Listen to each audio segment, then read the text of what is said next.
বলছি, সব মুসলমান কোরআন পড়তে পারে না, কিন্তু কোন মুসলমান কোরআনের নিন্দা শোনে না।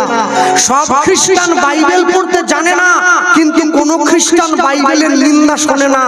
হিন্দু গীতা পড়তে জানে, গীতার নিন্দা শোনে। হরি বল হরি বল। মরার পরে বুকের উপরে গীতা দিয়ে দিল, মরার পরে দিয়ে কি হবে?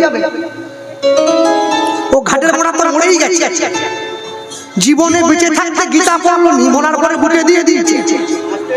পাড়ার লোকে দৌড়ে এসছে, তোর বাবা তো খুব ভেটকি মাছ খেতে ভালোবাসতো, তোর বাবা তো মরে গেল, গোটা উস্তির লোককে ডেকে তুই ভেটকি খাওয়া। উস্তির লোক ভেটকি খেয়ে ভেটকায়ে পড়বে।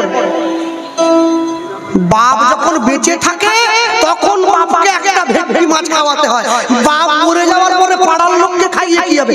বাবা তো পেল না। মা যখন বেঁচে থাকে তখন মায়ের গলায় একটা মালা দাও, মা মরে যাওয়ার পরে ছবিতে দিয়ে কি হবে? বলে আমার মা না গোলাপ ফুলের মালা বড় ভালোবাসে। বিরাট মাতৃভক্ত হনুমান চলে এসেছে। মা যখন বেঁচে ছিল তখন ছিলে কথা মনে রাখ, জগতে যা কিছু পেয়েছেন, যা কিছু পাবেন নিজের ইচ্ছায় নয়, তিনি আমাদের পাওয়ার মতো ব্যবস্থা করে দিয়েছেন, তাই পেয়েছি। না যদি হতো, না যদি চাইতেন, আমরা পেতাম না। সব সময় পৃথিবীতে প্রত্যেকটি জীব নিজ নিজ কর্ম সম্পাদনের জন্য জন্মেছে। শিশুর দেখি যে লক্ষ্য মাতৃদুগ্ধ পানে, মাতৃদুগ্ধ পানে, ওই মাতালের লক্ষ্য দেখো মদের সন্ধানে, মদের সন্ধানে, বানরের লক্ষ্য দেখো ফলেরই বাগান, ওই শিশুরের লক্ষ্য দেখো ভাগাড়ের সন্ধান, শিয়ালের লক্ষ্য দেখো মরা নিয়ে ওই নিন্দুকের লক্ষ্য সদাই পরর নিন্দা গ্লানি, সতী পূজে পুজিবারে পতির চরণ, অসতীর লক্ষ্য হরে কিসে পরের মন, এই জগতে বারে বারে যেদিকে চাই, পৃথক পৃথক লক্ষ্যের মানুষ আমি দেখিবারে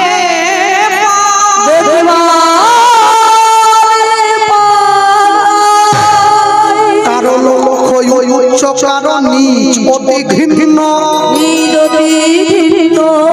কেহ বিদ্রুপের পাত্র, কেহ ধন্য ধন্য, সব লক্ষ্য মাঝে কার লক্ষ্য শ্রেষ্ঠ বলে মানি, যার লক্ষ্য আমার রাধা গোবিন্দে রাঙা চরণ দুখা।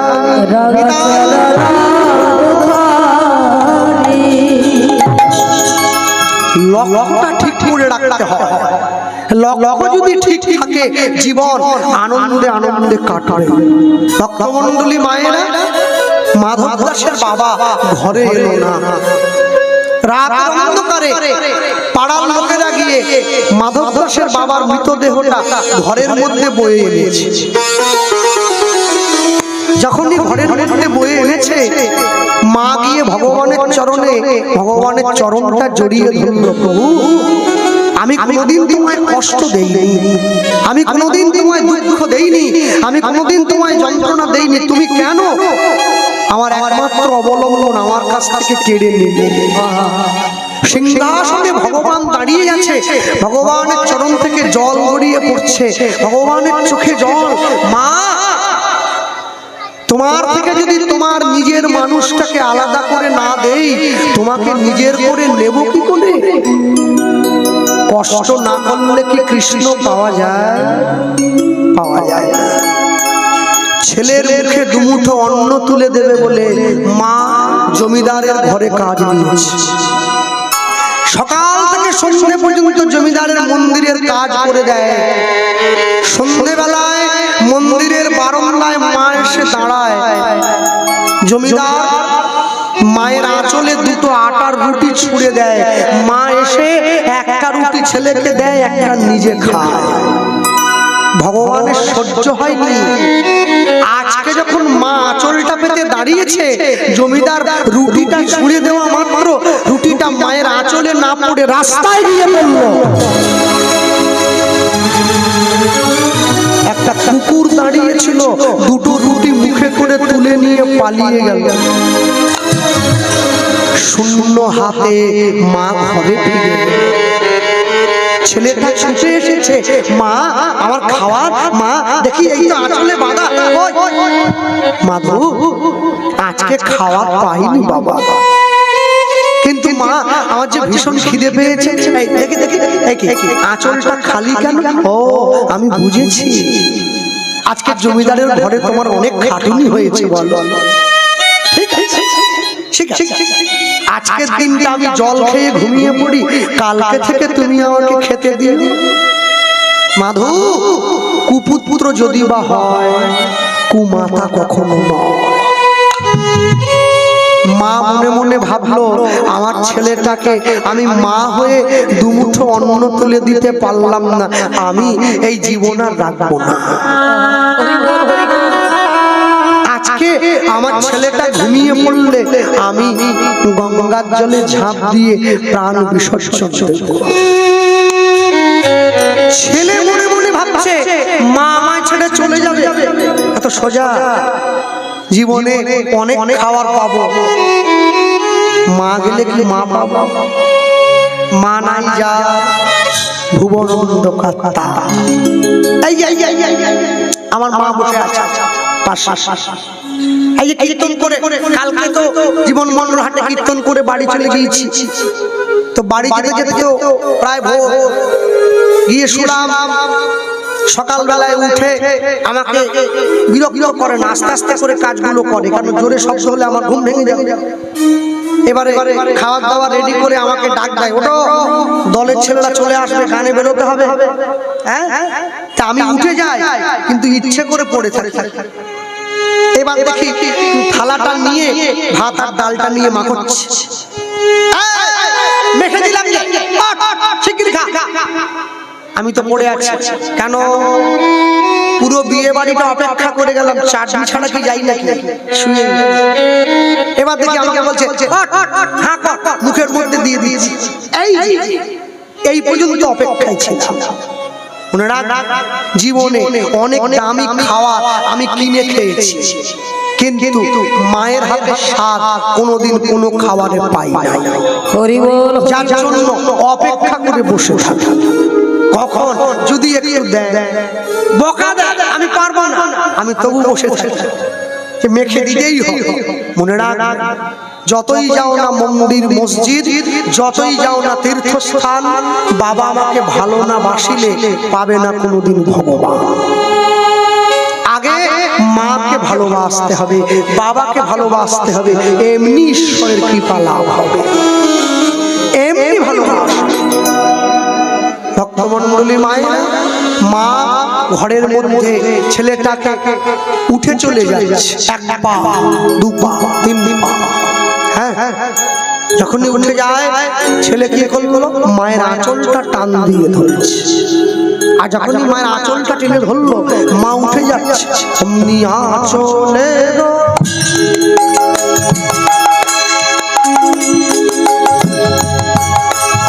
টানে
আজ থেকে কোনোদিন তোমার কাছে খাবার চাইবো না।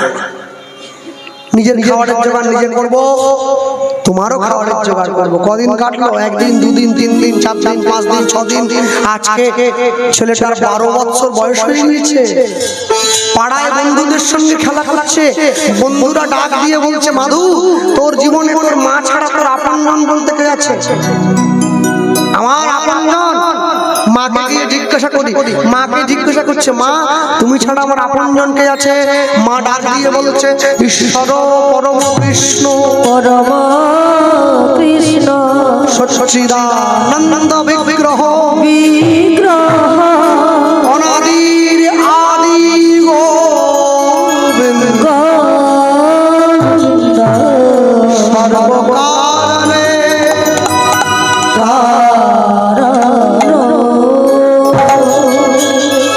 মায়ের চরণে প্রণাম জানিয়ে ছেলে চলে এসেছে ঈশ্বর ভজনের জন্য। কোথায়? নীলাচল গ্রামে। আমাদের পূর্ব মেদিনীপুরের দীঘাতে একটা জগন্নাথ মন্দির হয়েছে, শুনেছেন? গিয়েছে? জাননি? একবার যাবে। আমি গিয়েছি, সুন্দর হয়েছে, অপূর্ব। তবে যে জগন্নাথ দীঘা সমুদ্রের জলে ভেসে এসেছিল ওটাকে বসানো হয়নি, অন্য একটা বসিয়েছে। ঠিক আছে, সে হোক। জগন্নাথ বসা নিয়ে কথা, বসে তো পড়েছে। এখন কথা হলো, ভগবানের মন্দির যত হবে তত ভালো। যে গ্রামে 50টা মুসলিম বাড়ি আছে একটা মসজিদ হয়ে যায়, যে গ্রামে 500 হিন্দু বাড়ি আছে একটা মন্দির হয় না। এটা আমাদের জন্য বড় দুর্ভাগ্যের। মন্দির হোক, কিন্তু যোগ করলাম কেন? মনে রাখবেন, দীঘার জগন্নাথ মন্দিরটাকে আবার জগন্নাথ ধাম বানিয়ে ফেলবেন না। ধাম হচ্ছে পুরী, দীঘার মন্দির মন্দির জগন্নাথ দর্শনের জন্য, ধাম নয়। রামেশ্বরম, বদ্রীনাথ, দ্বারকা আর পুরী, এই 4টি হচ্ছে ধাম। ভগবান রামেশ্বরমে স্নান করেন, দ্বারকায় বিশ্রাম করেন, পুরীতে সেবা করেন, বদ্রীনাথে লীলা করেন। এই 4টি জায়গা, এই 4টি হচ্ছে ধাম। ভক্তদের মুখে প্রচার হয়েছে 2টো ধাম, একটা বৃন্দাবন ধাম, তাও বৃন্দাবন ধাম বলে না, বলে শ্রীধাম বৃন্দাবন, আরেকটা নবদ্বীপ ধাম। এটা ভক্তদের মুখে প্রচার। ধাম কিন্তু 4টা। কেন পুরীকে ধাম বললাম? মনে রাখবেন, পুরীতে জগন্নাথের যে মহাপ্রসাদ হয়, যারা পুরী গিয়েছেন সকলে জানেন, জগন্নাথের যে মহাপ্রসাদ পুরীতে আপনারা পাচ্ছেন, পুরীতে জগন্নাথের প্রসাদকেই একমাত্র মহাপ্রসাদ বলা হয়, আর কোনো জায়গার প্রসাদকে বলা হয় না। এখন আপনাদের মনে প্রশ্ন আসতেই পারে, বাবা এ কথা বলছো কেন? আমি একটুখানি বলি, সকলে জেনে রাখা দরকার। জগন্নাথ দেবের জন্য যে ধানের চাষ হয়, মানে যে ধানের চাল থেকে জগন্নাথকে ভোগ রান্না করে দেয়া হয়, ওই চালটাকে উড়িষ্যার ভাষায় বলা হয় অহমানিয়া। অহমানিয়া কোনো মেশিন দিয়ে ধান থেকে চাল হয় না, পাটায় পিটিয়ে বের করা হয়। অহমানিয়া মন্দিরে আসে, ধান থেকে ঢেকিতে ছেটে চাল বের করা হয়। এই চাল বের করার পরে জগন্নাথের জন্য যে হাঁড়িতে রান্না হয় প্রসাদ, ওই হাঁড়িটাকে বলা হয় ছেক। ওই ছেকটা যে উনুনের উপরে বসানো হয় ওকে বলা হয় ঝি। একটা করে হাঁড়ি, 9টা হাঁড়ি দেয়া থাকে, উপরেরটা একদম ছোট, নিচেরটা সবথেকে বড়। আশ্চর্য কি, উপরের হাঁড়িটা আগে হয়, নিচেরটা সবার শেষে হয়। জগন্নাথ দেবের জন্য 9 মাস রান্না করেন মা লক্ষ্মী, 3 মাস রান্না করেন মা অন্নপূর্ণা নিজে। সকলে বুঝতে পারছেন? হ্যাঁ। এবার রান্না হয়ে যাওয়ার পরে সেই ভাণ্ড নামিয়ে বেতে ধামায় করে সাজিয়ে যখন মন্দিরে নিয়ে যাওয়া হয়, তখন তাকে বলা হয় ভোগ।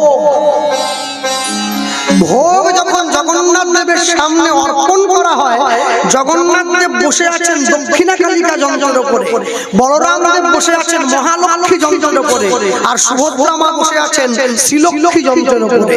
দক্ষিণা কালিকা মা হচ্ছে গোটা বিশ্বের আধার স্বরূপ।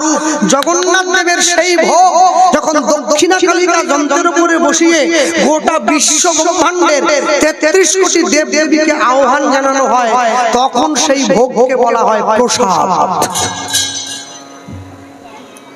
এইবারে সেই প্রসাদ জগন্নাথের সেবা হয়ে গেলে 24 ভরি সোনার থালায় করে সাজিয়ে জগন্নাথ মন্দিরের পাশে বিমলা মায়ের মন্দিরে যখন মা বিমলাকে দেওয়া হয়, তখন তাকে বলা হয় মহাপ্রসাদ।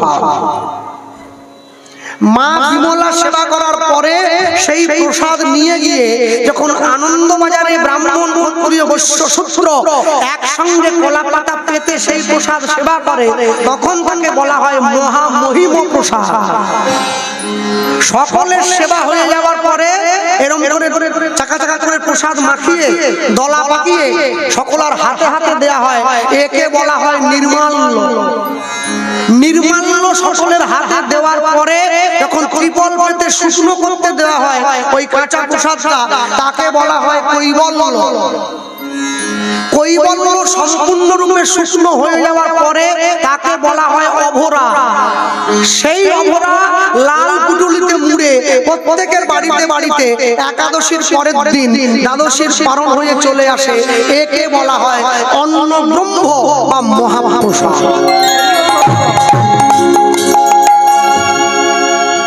রেশনের দোকানে লাইন দিয়ে 4টে খাজা আর 2টো গজা একটা বেলপাতা লাভ করে দিয়ে নিতে নিতে একে প্রসাদ বলে না, একে মিষ্টি বলা। এ প্রসাদ না। প্রসাদ নিতে গেলে স্নান করে মন্দিরে গিয়ে লাইন দিয়ে হাত পেতে দাঁড়াতে হয়, তবে প্রসাদ পাওয়া যায়, না হলে পাওয়া যায় না। মনে না ভগবান মনুষ্য সৃষ্টির আগে পৃথিবীতে জল সৃষ্টি করেছেন। তিনি জানেন পৃথিবীতে মানুষের বাঁচার জন্য জলের দরকার। জল পাওয়ার পর অক্সিজেন সৃষ্টি করলেন, যা মানুষকে বেঁচে থাকতে কাজে লাগবে। আমরা তো ভাড়া বাড়িতে ভাড়াটিয়ার মতো, ভাড়া শেষ হয়ে গেলে বাড়ি ছেড়ে দিতে হয়। এ ভাড়া শেষ হয়ে গেলে বাড়ি ছেড়ে দিতে হবে, আবার নতুন বাড়িতে গিয়ে ঢুকতে হবে। এ মায়া প্রপঞ্চময় ভবরঙ্গ মঞ্চ মাঝে রঙ্গের নট নটবর হরি, যার যা সাজন সেটাই সাজন। আমার বাড়ির যেখানে গানে বেরোই না, আমার বাড়ির সামনে দিয়ে গানে বেরোচ্ছি, একটা কালো বিড়াল রাস্তা কেটে দিয়েছে। শুভ কানে যাচ্ছি, উস্তি গানে যাবো, রাধা গোবিন্দ মন্দির, যদি গান খারাপ হয়ে যায়, কালো বিড়ালটা বিড়ালটা দাঁড়িয়ে পড়েছে। কি বলবো? আমি অপয়া বলে তোমার গান খারাপ হবে? তুমি গাইতে জানো যে তাই খারাপ। আমি গাইতে জানি না, জানি কত কষ্ট করে পালা মুখস্থ করেছি, ইউটিউব দেখে টুক টুক মজা করছে।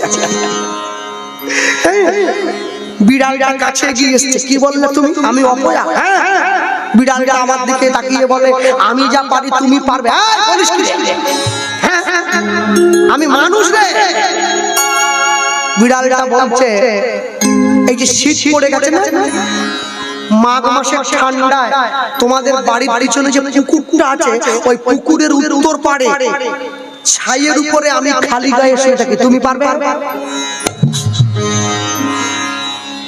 আমার তো এবারে আমি টাউনে উঠবো, এবার ডাউন হয়ে যাচ্ছে। আমি বললাম না না, আমার তো ব্ল্যাঙ্কেট চাই, না তাহলে প্রথমে হেরে গেলে। 2, তুমি প্রত্যেকদিন মাছ খেয়ে কাঁটা ফেলে দাও, আমি কর্মর করে কাঁটা চিবি খাই, আমার গালে একটাও ফোটেনি, তুমি পারবে? আমি বললাম না। 3, একবার শেষ, গোড়া ঠেকিয়ে বলছে, এরপরে আর পারবো না। বিয়ে করেছো? হ্যাঁ হ্যাঁ। ছেলে মেয়ে কটা? কদিন বিয়ে করেছো? 3 বছরে একটা ছেলে। আমি 8 মাস আগে বিয়ে করেছি। গত মাসে আমার স্ত্রী একসঙ্গে 9টা ছেলের জন্ম দিয়েছে। পারবে? আমি বললাম আমি আসি, রাস্তায় জ্যাম হলে আবার আটকে যাবো না, গানে দেরি হয়ে যাবে, আমাকে ছেড়ে দাও। কি পারো তুমি? কি পারো? বিড়ালটা কাছে গিয়ে এসে বলে, তুমি হরিনাম গাইতে পারো, হরিনাম শুনতে পারো, আমি পারি না। হরি বল হরি বল। এটাই তোমার সঙ্গে আমার তফাৎ। তুমি কৃষ্ণ নাম নিতে পারো, গুরুচরণে আশ্রয় নিতে পারো, আমি পারি না। আমার জীবন কি শুধু ওইটুকু? আসবো, খাবো, ঘুরবো, বিয়ে করবো, বছরে একটা করে ছেলে হবে, বুড়ো হয়ে যাবো, মরে যাবো, জীবন শেষ হয়ে গেল? না, এটা তো নয়। হ্যাঁ, কৃষ্ণ নামের মালা গেঁথে, কৃষ্ণ নামের মালা গেঁথে গলায় পরে রাধা সদাবাসী শুভ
জগন্নাথ ধরনী লক্ষ্মী এসে মাধবের হাতে প্রসাদের থালাটা দিয়ে গেল। মাধব, তুমি একভাবে ভগবানের নাম গাইছো, এই না আমার প্রভু তোমার জন্য প্রসাদ পাঠিয়েছে। প্রসাদ পেয়ে মাধব হরিনাম গাইছে। পরের দিন সকালবেলায় জগন্নাথ মন্দিরের পান্ডারা মন্দিরের দরজা খুলে সেই সোনার থালা খুঁজে না পেয়ে তারা খুঁজতে খুঁজতে মাধবের কাছে এসে সোনার থালাটা দেখতে পেল। চোর চোর বলিয়া সবে করিল বেত্রাঘাত, করিল বেত্রাঘাত। ভক্তের লাগি শ্রী জগন্নাথ, শ্রী জগন্নাথ সহিল আঘাত, সহিল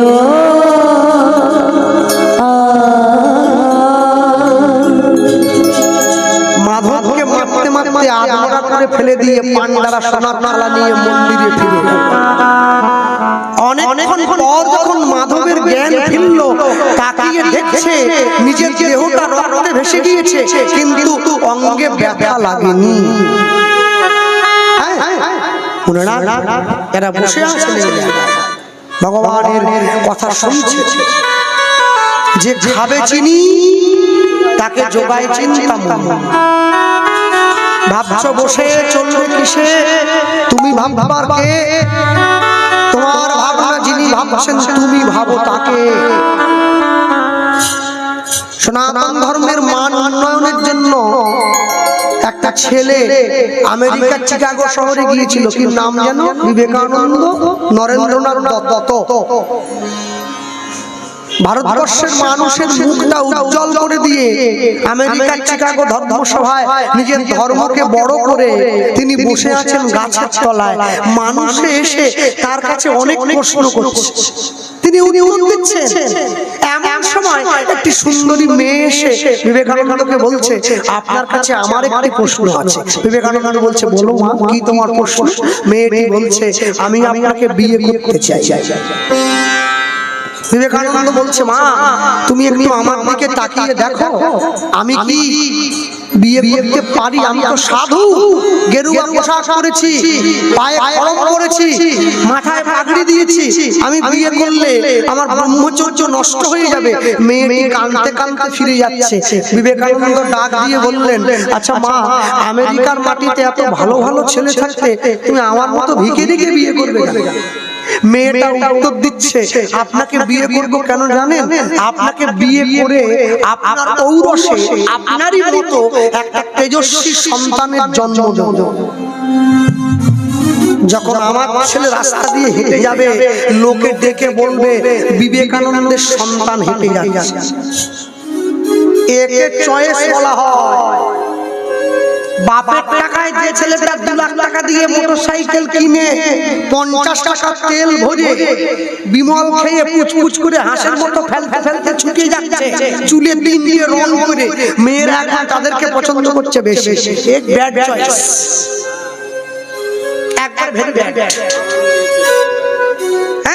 একে চয়েস বলা, আসল জায়গায় চয়েসটা করে। যখন এই কথা বলেছে, বিবেকানন্দ দেখছে কোন মেয়েকে, কোন নারী জাতিকে কষ্ট দিয়ে সন্ন্যাসী হওয়া যাবে না। তাই কাছে ডেকে মেয়েটিকে বলছে, আচ্ছা মা, আমাকে বিয়ে করতে চাও আমার মতো ছেলের জন্ম দেবে বলে, তাই তোমার দরকার আমার মতো একটা ছেলে। আমিও তো অনেকদিন থেকে খুঁজছিলাম, আমারও দরকার তোমার মতো একটা মা। একটা বুদ্ধি করো না, তুমি আজ থেকে আমাকে তোমার ছেলে করে নাও, তাহলে আমাকেও বিয়ে করতে হলো না, আর তুমিও আমার মতো ছেলে পেয়ে গেলে। মাকে মাদার আধারের নোবেল ভগ্নী নিবেদিতা, ছেলেকে বিবেকানন্দ। মনে রাখবেন, সনাতন ধর্ম এই শিক্ষাই আমাদেরকে দিয়ে এসেছে। নানা ভাষা, নানা মত, নানা পরিধান, বিবিধের মাঝে দেখো মিলন মহান। ভক্তমণ্ডলী, ভক্তিমতী মায়েরা, আরে বড় আশ্চর্য, পৃথিবীতে মনুষ্য জীব হয়ে জন্ম নিয়ে, মানুষের ঘরে জন্ম নিয়ে, শুধু জন্মালেই মানুষ বলে না, মানুষ হবে আসবে যেদিন জ্ঞানের চেতনা। জ্ঞানটা অনেক লেখাপড়া করা, অনেক দূর ইংরেজিতে কথা বলা, অনেক বড় চাকরি করা, একে জ্ঞান বলে না। সৎ এবং অসতের পার্থক্য যে বুঝতে শিখেছে একে জ্ঞান বলে। তুলসীদাস গোস্বামী বলছেন, সত্য কহিবে বিনয়ী হইবে, না করিবে পরধনে আস, ইথে যদি মুক্তি না মিলে জামিন রইল তুলসীদাস। কোন মায়ের স্বামী যদি অবৈধ সম্পর্ক করে সেই মায়ের বড় রাগ হয়, আমার স্বামী অবৈধ সম্পর্ক করছে। আচ্ছা তোমার স্বামী অবৈধ সম্পর্ক রাগ হয়। আচ্ছা তোমার স্বামী যদি অবৈধভাবে টাকা রোজগার করে তখন তো রাগ হয়, তখন তো আরো আরো আরো আরো আরো আরো আরো আরো আরো এত সোজা নয়। সখী ভাবনা কাহারে বলে, আছে না সখী যাতনা কাহারে বলে, তোমরা যে বলো দিবস রজনী ভালোবাসা ভালোবাসা, সখী ভালোবাসা কারে কয়, সে বলি যাতনা। আমি তো মুখের থেকে মুখোশ বেশি দেখতে পাই, মুখ তো কম দেখতে পাই। হ্যাঁ, আয়নাতে মানুষ দাঁড়িয়ে, আয়নার সম্মুখে দাঁড়িয়ে কেউ যদি নিজেকে দেখার পরিবর্তে নিজের মনটা দেখতে পেত না, লোকে আয়না দেখা ছেড়ে দিত। আমি মানুষ করেছিলাম ভুল, আমি মানুষ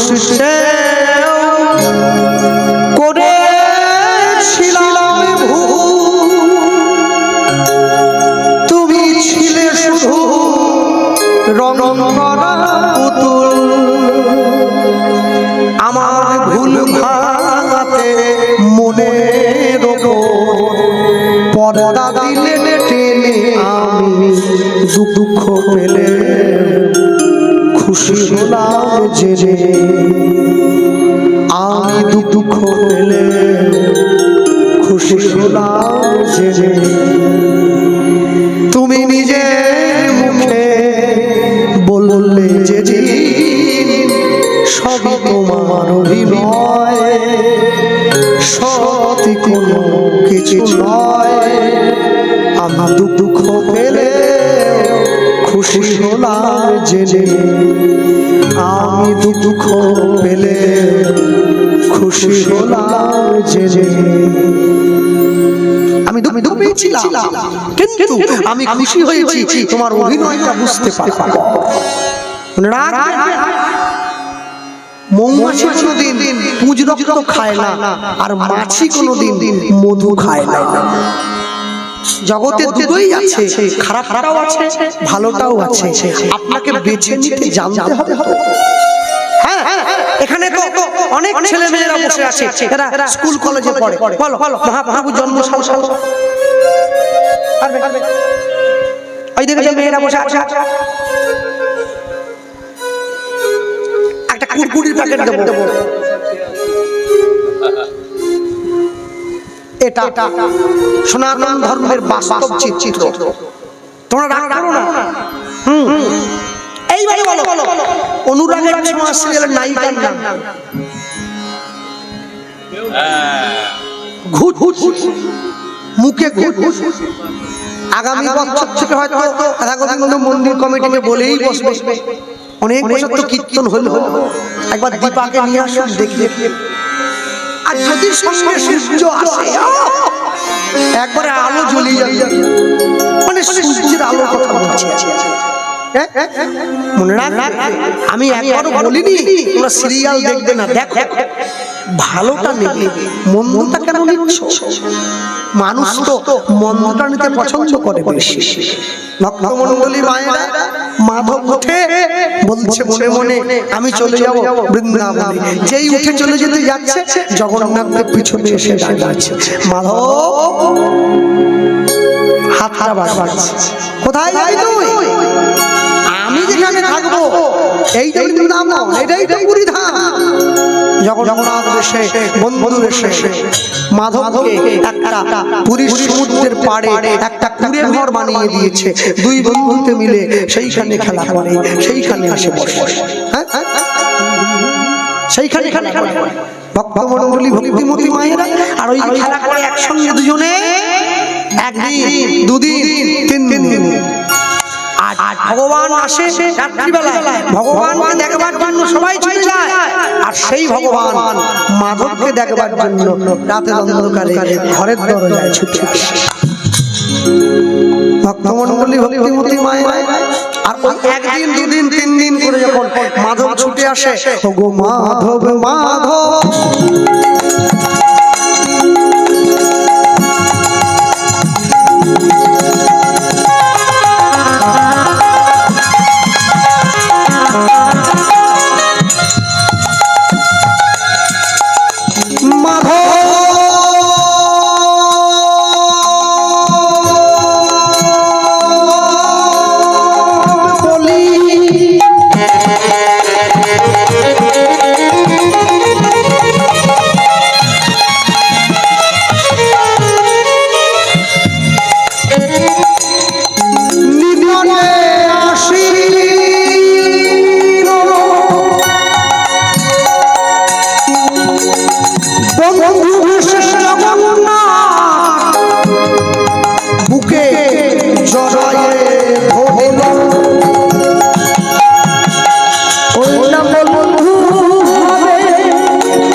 জগন্নাথ নিকটে আসিল,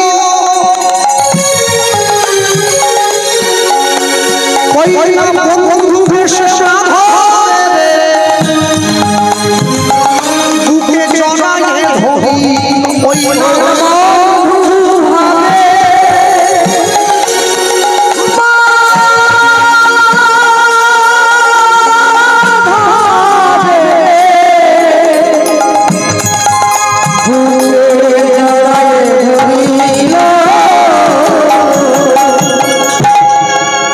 শুনছেন কীর্তনাঙ্গ বলে বন্ধু বেশে জগন্নাথ বুকে জড়ায়ে ধরিল,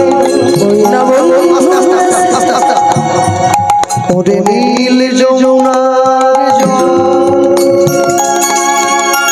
বলে মোরে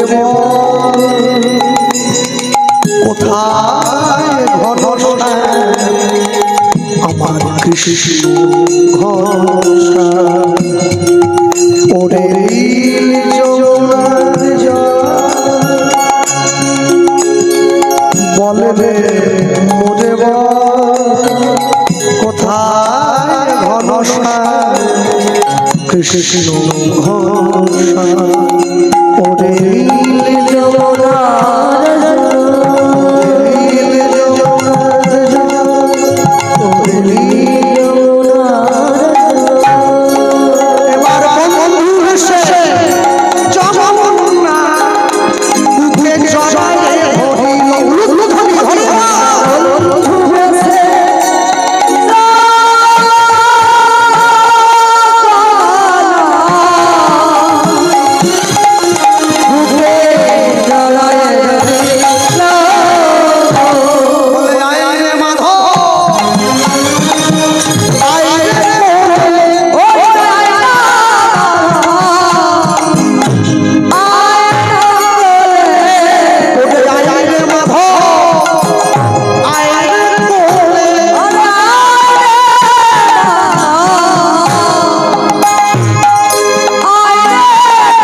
আয় মাধু বুকে আয়।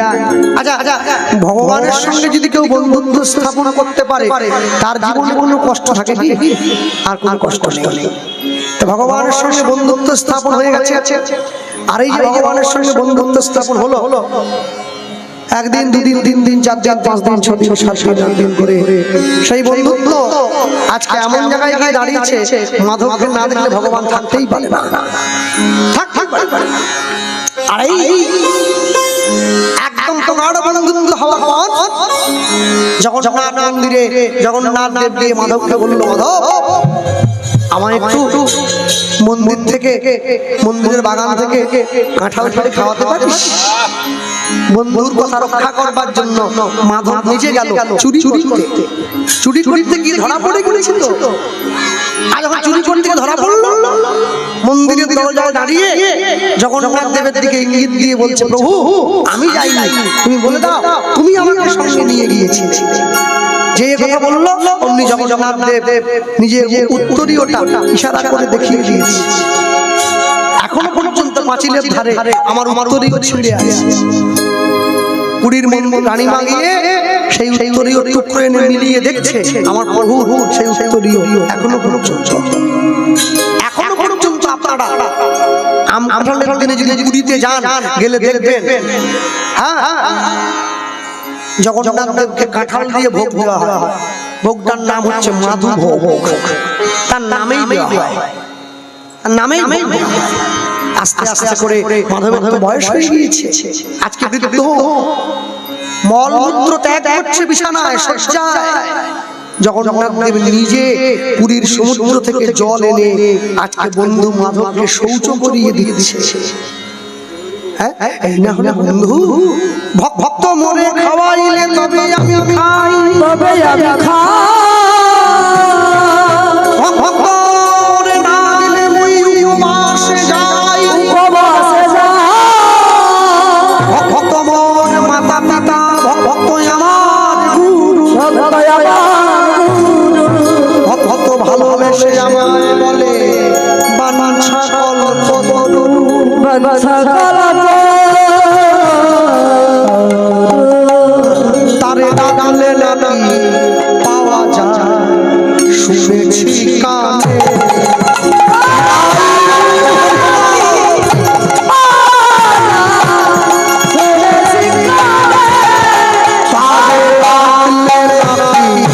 পাওয়া যায়, শুনেছি কানে।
আরে হয়ে গেছে তো, চাটনি দিলেই সঙ্গে সঙ্গে পাতা তুলে দেবো দাঁড়িয়ে দাঁড়িয়ে। ওগো তিনি নাকি দয়াল হরি, দয়া করে দিনজন।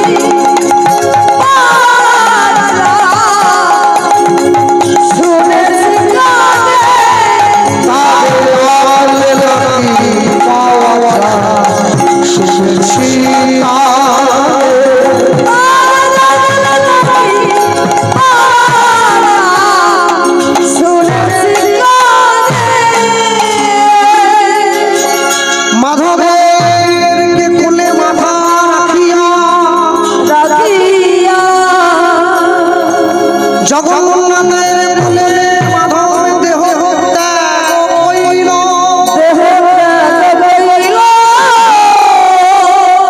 ভক্তের ঈর্ষা ভগবান পূরণ করিল।